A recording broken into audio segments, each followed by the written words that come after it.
La gran final de MasterChef Celebrity 2025 no fue simplemente el cierre de una exitosa temporada televisiva, sino la culminación de un viaje profundamente personal para Violeta Bergonzi. Un viaje que terminó por coronarla como la merecedora del título en una de las competencias culinarias más reñidas que se recuerden en la historia del programa. Esa última gala, cargada de una tensión palpable y una emoción que traspasaba las pantallas, reunió a las 4 finalistas que habían logrado superar cada obstáculo, cada presión de tiempo y cada crítico paladar a lo largo de la 10ª temporada. Sin embargo, desde el momento en que Violeta comenzó a describir su menú, quedó claro que su propuesta trascendía lo meramente gastronómico, era una narrativa comestible. Una carta de amor a sus raíces y una inmersión sensorial en la tradición de Popayán, específicamente en la solemnidad y el colorido de su Semana Santa.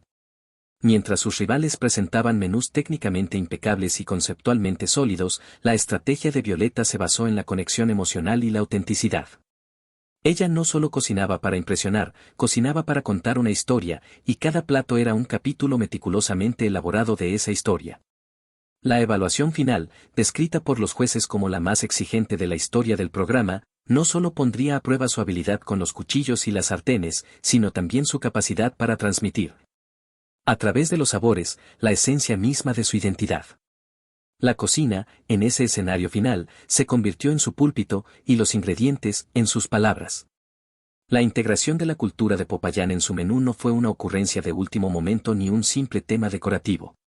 Violeta Bergonzi dedicó semanas, incluso meses, a refinar este concepto, entendiendo que en una final de tal magnitud, la originalidad y la profundidad conceptual podrían ser su ventaja definitiva. Su menú fue diseñado como una peregrinación gustativa, un recorrido de 3 tiempos que emulaba la experiencia espiritual y comunitaria de las procesiones payanesas.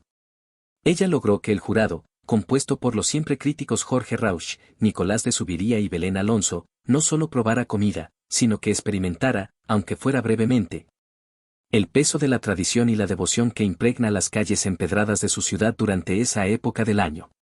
Su estrategia fue brillante, combinar una técnica culinaria depurada, aprendida y perfeccionada a lo largo de la competencia, con elementos patrimoniales intangibles de su región. Cada elemento en el plato, desde la textura hasta la disposición visual, estaba al servicio de esta narrativa. No se trataba solo de que un ingrediente supiera bien, se trataba de que su sabor evocara un recuerdo, un símbolo o un sentimiento específico. Esta capa adicional de significado es lo que, en última instancia, hizo que su presentación se sintiera tan coherente y poderosa. El jurado no solo estaba juzgando la cocción perfecta de una proteína o el equilibrio de una salsa, sino el éxito de una transmisión cultural a través del paladar.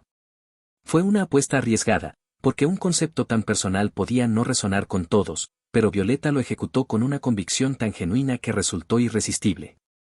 El primer tiempo, la entrada, fue mucho más que un simple comienzo. Fue la declaración de intenciones de Violeta, el prólogo que estableció las reglas de su universo culinario. Al presentar una langosta al carbón, eligió un ingrediente de lujo pero lo trató con una técnica que remite a lo ancestral, a lo primitivo y a lo terroneo. El carbón no solo aporta un ahumado característico, sino que simboliza ese fuego purificador, ese elemento base de la cocina que conecta con lo ritualístico. El acompañamiento de carantanta, un producto típico del Cauca que muchas veces pasa desapercibido, fue un movimiento de genialidad. La carantanta, esa masa crujiente de maíz que surge como subproducto de la preparación de la chicha, es un alimento humilde, casi un vestigio de la cocina tradicional. Al colocarla junto a la langosta, Violeta realizó un acto de reivindicación cultural, elevando lo sencillo a la categoría de gourmet y demostrando que la autenticidad no está reñida con la sofisticación. Pero el elemento que realmente definió este plato y le dio su nombre poético fue la salsa a la sahumadora. Esta salsa, cuya composición exacta Violeta guarda como un secreto de familia, pretendía capturar en el paladar la esencia de las mujeres que, durante las procesiones, preceden a los pasos con sus sahumerios, llenando el aire de aromas sagrados de incienso y mirra.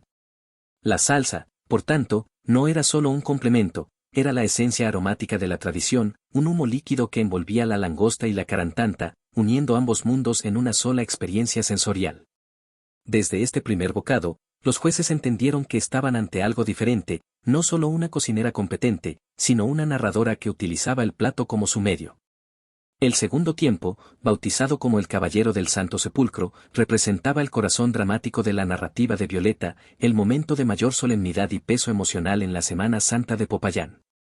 Aquí, su elección de proteína generó un suspenso inicial, el salmón.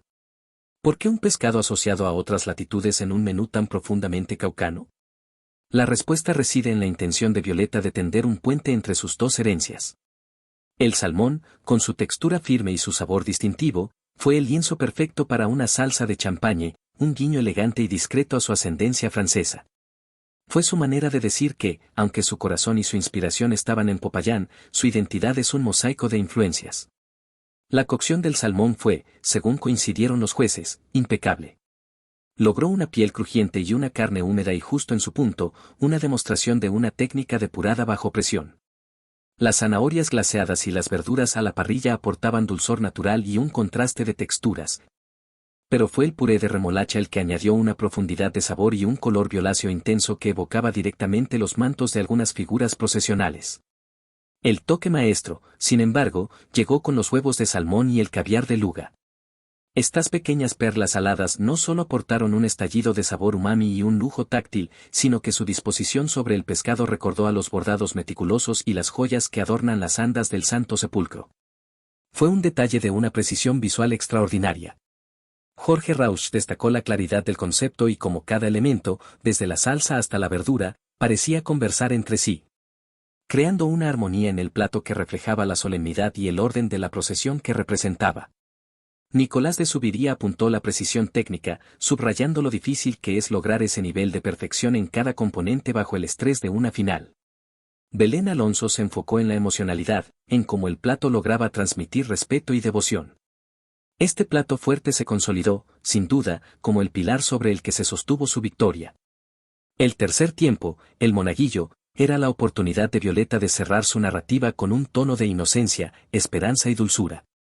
Inspirado en los niños que participan en las ceremonias, el postre era un homenaje a la niñez y a los sabores más reconfortantes y familiares de la región. La base de chocolate, intenso y profundo, representaba la seriedad de la tradición, pero estaba equilibrado con la suavidad nostálgica de un tres leches.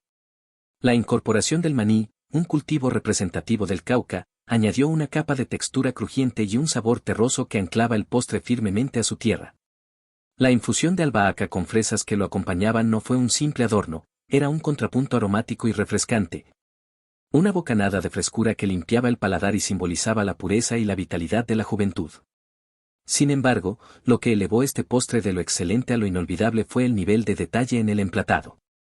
Violeta no solo presentó un postre, presentó una escultura comestible. Utilizó un arreglo floral minuciosamente elaborado por su propia madre, un detalle personal que conmovió a todos los presentes. Las flores, elegidas específicamente por su simbolismo y por su parecido con las que decoran los pasos durante la Semana Santa, transformaron el plato en un altar diminuto. Este gesto trascendió lo culinario, fue un acto de cariño, de legado familiar y de comunidad. Además, en un movimiento sin precedentes, Violeta entregó a cada miembro del jurado un pequeño instructivo o folleto que contextualizaba los aspectos culturales más específicos de su menú. Aclaró, con humildad, que no esperaba que esto influyera en la calificación, pero que sentía la necesidad de compartir el significado completo de su trabajo. Este documento enriqueció la experiencia de degustación, permitiendo a los jueces comprender plenamente las referencias a la sahumadora, al Caballero del Santo Sepulcro y al Monaguillo. Fue la pieza final que unió todo el concepto, demostrando una madurez artística y un respeto por su cultura que fue ampliamente elogiado. La final, como era de esperar, estuvo extremadamente cerrada. Carolina Sabino, su principal rival, presentó un menú de una calidad extraordinaria que integraba influencias ecuatorianas y caribeñas con un nivel técnico deslumbrante. La competencia entre ambas fue el tema central de la noche, con los jueces debatiendo acaloradamente los méritos de la precisión técnica versus la potencia narrativa y emocional. Los tres jurados coincidieron en que esta edición se había destacado por la consistencia y el crecimiento de todas las participantes, pero especialmente de Violeta y Carolina. Al final, después de una deliberación que se sintió eterna, el veredicto se inclinó por la historia, por la autenticidad y por ese algo intangible que Violeta había logrado impregnar en cada bocado, el alma de Popayán. Cuando su nombre fue anunciado, la emoción fue indescriptible. Violeta Bergonzi levantó el trofeo entre lágrimas, mientras sus familiares y sus compañeras de competencia, en un gesto de hermandad, se acercaban a abrazarla. En sus palabras de agradecimiento, aseguró que se sentía plena, que este triunfo llegaba en un momento significativo de su vida, no solo como un logro profesional, sino como una reafirmación personal y un homenaje a la tierra que la vio nacer. Su victoria en MasterChef Celebrity 2025 no fue solo un triunfo culinario, fue el triunfo de una identidad contada a través de los sabores, una lección de que la comida, en su expresión más elevada, es cultura, es memoria y es emoción hecha sustancia. ¿Qué te ha parecido este recorrido por la victoria de Violeta? La cocina tiene el poder de contarnos historias asombrosas sobre nuestras raíces.